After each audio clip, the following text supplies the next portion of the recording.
Sistema nervioso autónomo. El sistema nervioso se divide en sistema nervioso central y sistema nervioso periférico. Este último, a su vez, se divide en sistema nervioso somático y sistema nervioso autónomo, el cual también es llamado vegetativo.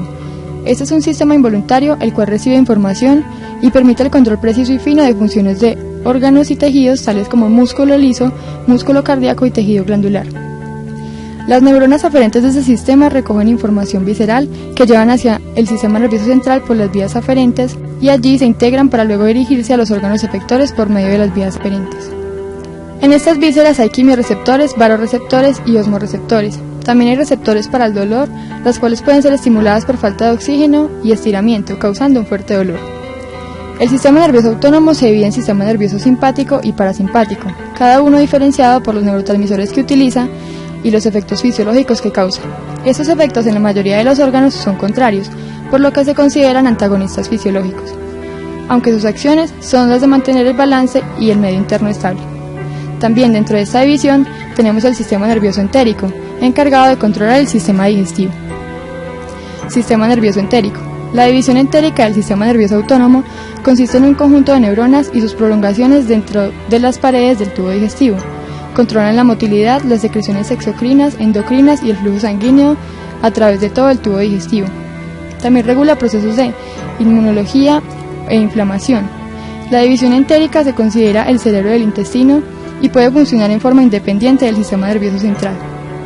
Los ganglios y las neuronas postsinápticas de la división entérica están en la lámina propia, la muscular de la mucosa, la submucosa, la muscular externa y la subserosa del tubo digestivo, desde el estómago hasta el ano.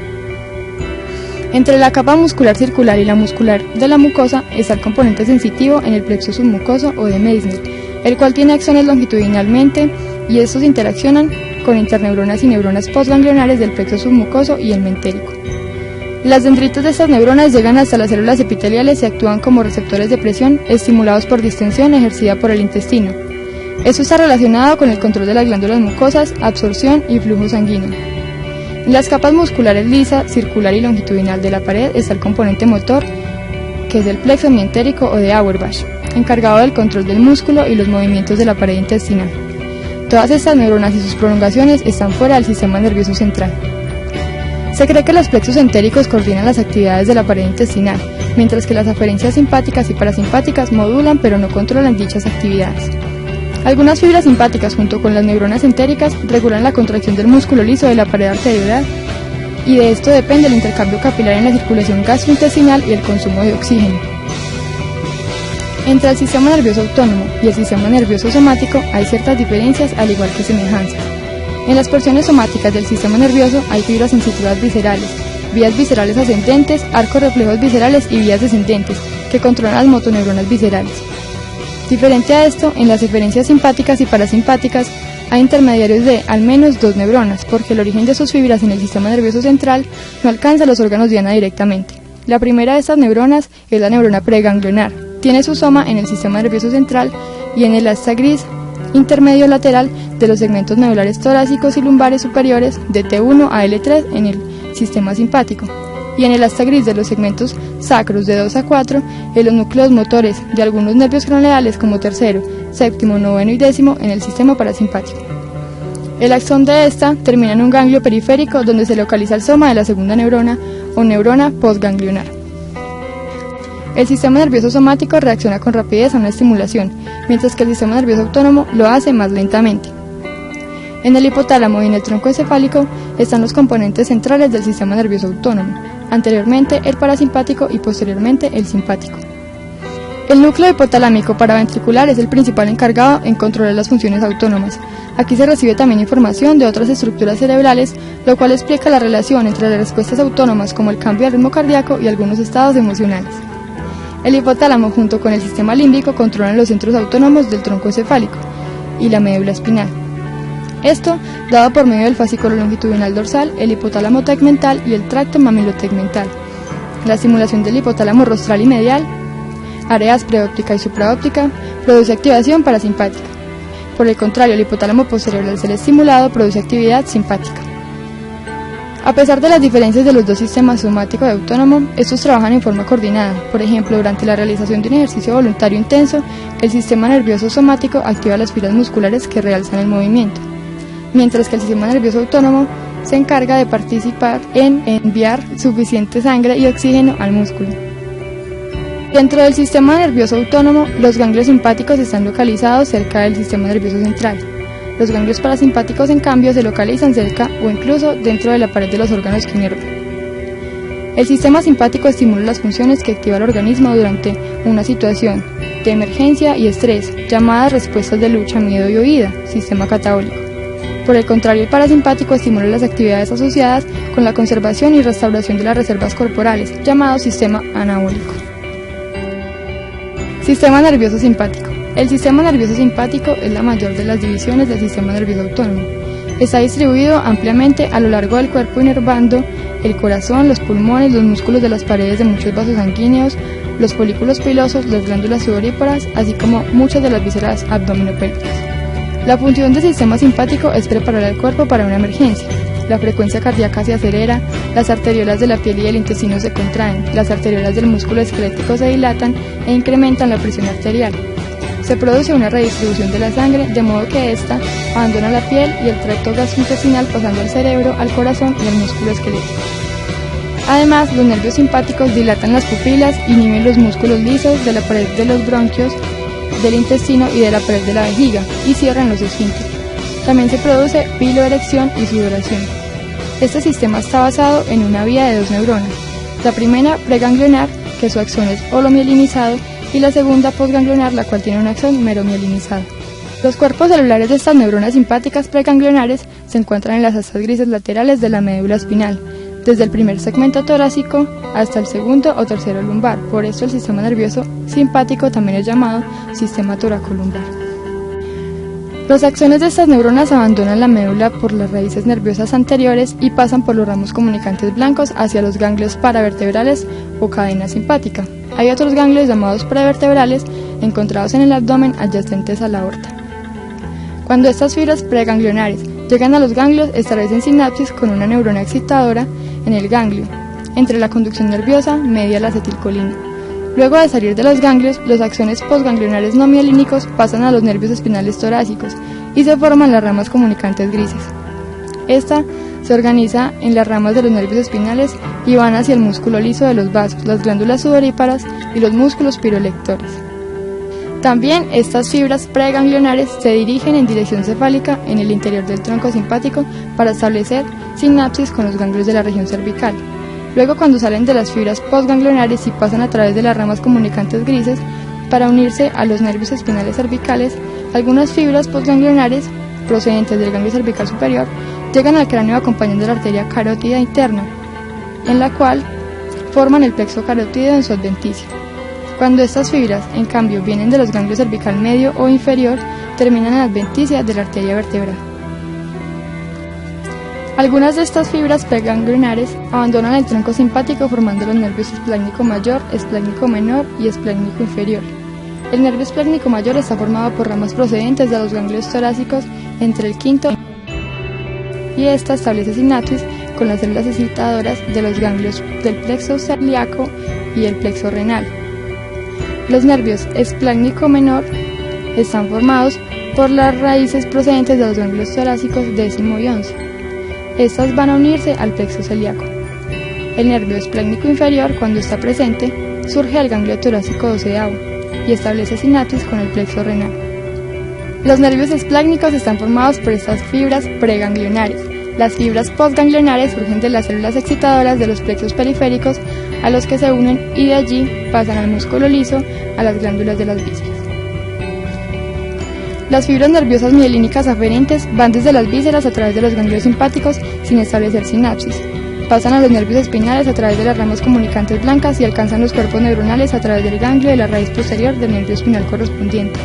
Seguidamente, los axones centrales penetran en la médula espinal y pueden formar el componente aferente de un arco reflejo local o ascender a centros superiores como el hipotálamo. Los troncos simpáticos son dos troncos nerviosos con ganglios que se extienden a lo largo de toda la longitud de la columna vertebral. Cada uno de los troncos tiene 3 ganglios en el cuello, 11 en la dorsal, 4 o 5 en la región lumbar y 4 o 5 en la pelvis. En el cuello, los troncos se sitúan en una porción anterior a las apófisis transversas de las vértebras cervicales. En el tórax se encuentran anteriormente a las cabezas de las costillas o se aplican sobre los laterales de los cuerpos vertebrales.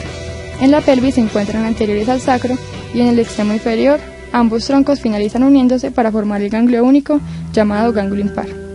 La distribución del flujo simpático es de C1 a C5, cabeza y cuello, T1 y T12 hacia el ojo, de T2 a T6 hacia el corazón y pulmones, de T6 a L2 hacia las vísceras abdominales y de L1 a L3 hacia los sistemas urinario, genital y porción inferior del tracto digestivo. Sistema nervioso parasimpático. Esta división del sistema nervioso autónomo está dirigida a la conservación y recuperación de la energía. El ritmo cardíaco se vuelve lento, las pupilas se contraen, aumenta el peristaltismo y la actividad glandular y se abren los esfínteres para contraerse también la vejiga. Las células nerviosas conectoras de la parte parasimpática del sistema nervioso autónomo se localizan en el tronco encefálico y en los segmentos sacros de la médula espinal de S2 a S4.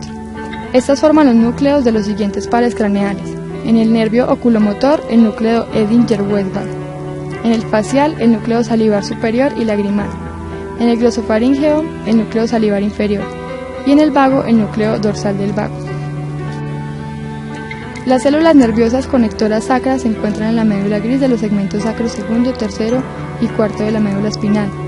Estas células no son suficientemente numerosas como para formar un asta lateral de sustancia gris, como lo hacen las neuronas conectoras simpáticas en la región toracolumbar. Los axones mielinizados abandonan la médula espinal en el interior de las raíces nerviosas anteriores de los nervios espinales correspondientes. Seguidamente, dejan los nervios sacros y forman los nervios esplánicos pélvicos. Las fibras eferentes del flujo nervioso craneosacro son preganglionares, y estas establecen sinapsis con los ganglios periféricos que están alrededor de las vísceras que inervan. Los ganglios parasimpáticos craneales son el ciliar, el pterigopalatino, el submaxilar y el líptico. En ciertas localizaciones, las células ganglionares se ubican en plexos nerviosos como el plexo cardíaco, el plexo pulmonar, el plexo mientérico y el plexo mucoso. Los nervios esplánicos pélvicos establecen sinapsis con los ganglios situados en los plexos hipogástricos. De forma característica, las fibras parasimpáticas postganglionares no se hallan mielinizadas y tienen una longitud relativamente reducida en comparación con las fibras simpáticas postganglionares. Las fibras mielínicas van desde las vísceras hasta los cuerpos celulares localizados en los ganglios sensitivos de los nervios craneales o en los ganglios de las raíces posteriores de los nervios sacroespinales. Los axones centrales van a ingresar al sistema nervioso central y toman parte de la formación de los arcos reflejos locales o bien pasan a centros superiores del sistema nervioso autónomo como el hipotálamo. El componente aferente del sistema nervioso es idéntico al componente aferente de los nervios somáticos y forma parte del segmento aferente general del sistema nervioso completo. Las terminaciones nerviosas del componente aferente autónomo pueden no verse activadas por sensaciones como el calor o el tacto, sino más bien por estiramiento o falta de oxígeno. Los plexos nerviosos autónomos en el tórax, el abdomen, la pelvis, están localizados por grandes conjuntos de fibras nerviosas eferentes simpáticas y parasimpáticas, y sus ganglios asociados, conjuntamente con las fibras viscerales aferentes, forman las ramas de estos plexos que inervan las vísceras. Los ganglios simpáticos forman parte del tronco simpático, o bien se encuentran en una porción prevertebral. Por otra parte, los ganglios parasimpáticos se sitúan en la proximidad o en el interior de las paredes de las vísceras. El sistema nervioso autónomo integra funciones antagonistas fisiológicas para lograr un equilibrio de cada acción que realiza. Algunos órganos y tejidos inervados por este sistema nervioso son el ojo. El músculo liso del iris está constituido por fibras circulares y otras radiales. Las fibras circulares forman el esfínter pupilar, mientras que las radiales forman el dilatador pupilar. El esfínter pupilar está inervado por fibras parasimpáticas procedentes del núcleo parasimpático de Edinger-Westphal, del nervio oculomotor. Después de establecer sinapsis en el ganglio ciliar, las fibras postganglionares prosiguen hacia el globo ocular en forma de nervios ciliares cortos. El dilatador de la pupila está inervado por las fibras postganglionares del simpático cervical superior. Las fibras postganglionares alcanzan la órbita a lo largo de la carótida interna y de las arterias oftámicas donde vienen enrollados los componentes simpáticos. Pasan de manera interrumpida a través del ganglio ciliar y alcanzan el globo ocular a través de los nervios ciliares cortos. Otras fibras simpáticas se distribuyen en el músculo liso del párpado superior, que retrae el párpado y contribuye al mantenimiento de la posición del globo ocular. Glándula lagrimal. En el núcleo lagrimal se origina la inervación secretomotora parasimpática para la glándula lagrimal. Las fibras preganglionares alcanzan el ganglio pterigopalatino a través del nervio intermedio y de su rama petrosa mayor, así como a través del nervio del canal pterigoideo. Las fibras postganglionares abandonan el ganglio y se unen al nervio maxilar. Luego pasan al interior de la rama cigomática y el nervio cigomático temporal. Alcanzan la glándula lagrimal en el interior del nervio lagrimal. Del ganglio simpático cervical superior surgen las fibras simpáticas postganglionares y van por el interior del plexo nervioso alrededor de la arteria carótida interna. Se unen al nervio petroso profundo, el nervio del canal pterigoideo, el nervio maxilar, el nervio cigomático y el nervio cigomático temporal, y finalmente el nervio lagrimal. Su función es actuar como fibras vasoconstrictoras y disminuyen la secreción. Glándulas salivares.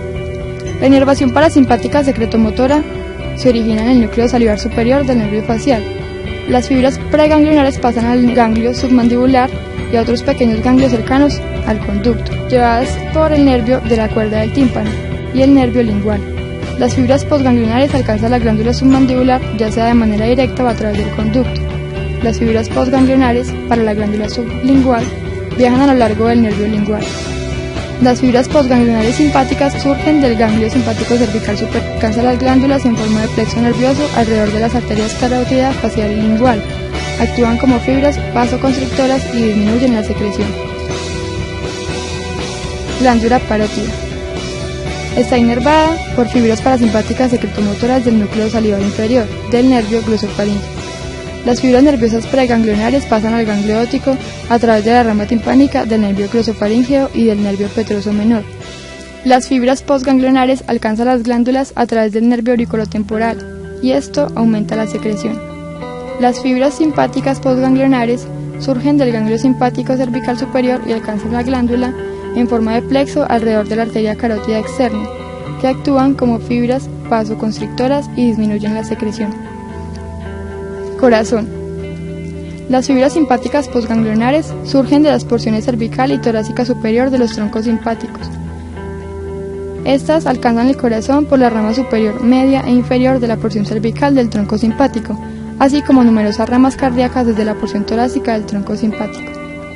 La activación de estos nervios da lugar a la aceleración cardíaca, al incremento de la fuerza de contracción y a la dilatación de las arterias coronarias.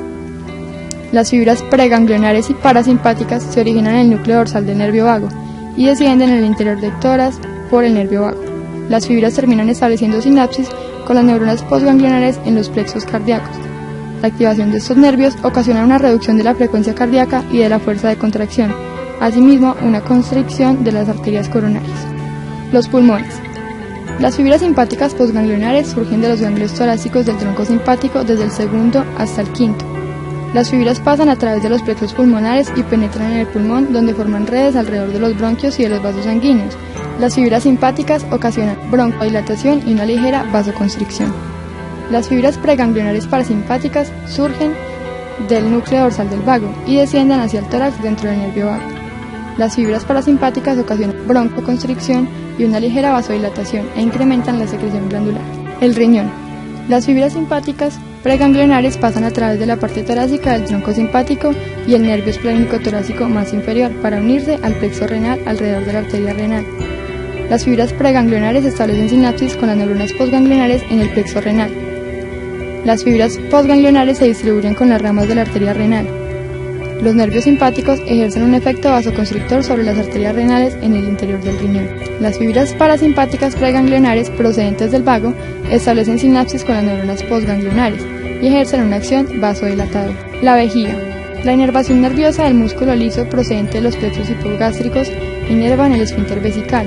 Las fibras postganglionares simpáticas se originan en el primer y segundo ganglio lumbar del tronco simpático y se dirigen a los plexos hipogástricos.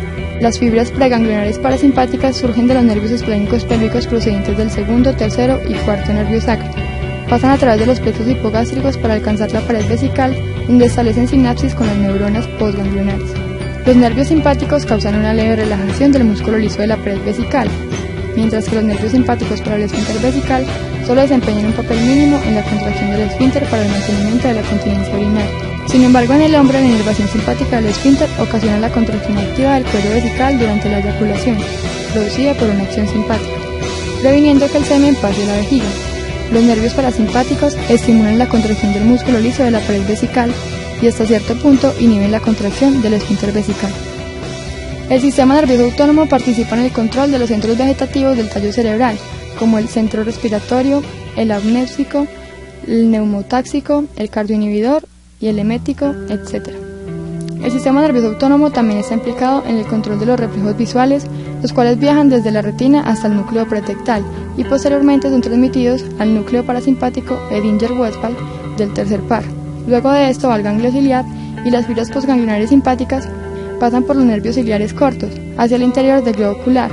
Ambas de estas fibras se contraen ya que el núcleo pretectal lleva información a ambos lados del mesencéfalo. El reflejo de la acomodación, donde se enfocan los objetos según su distancia, y los reflejos cardiovasculares, estimulados por el barorrecepción, también son controlados por el sistema nervioso autónomo. En general, el sistema nervioso autónomo es el encargado de funciones no voluntarias en nuestro cuerpo y de mantener su homeostasis.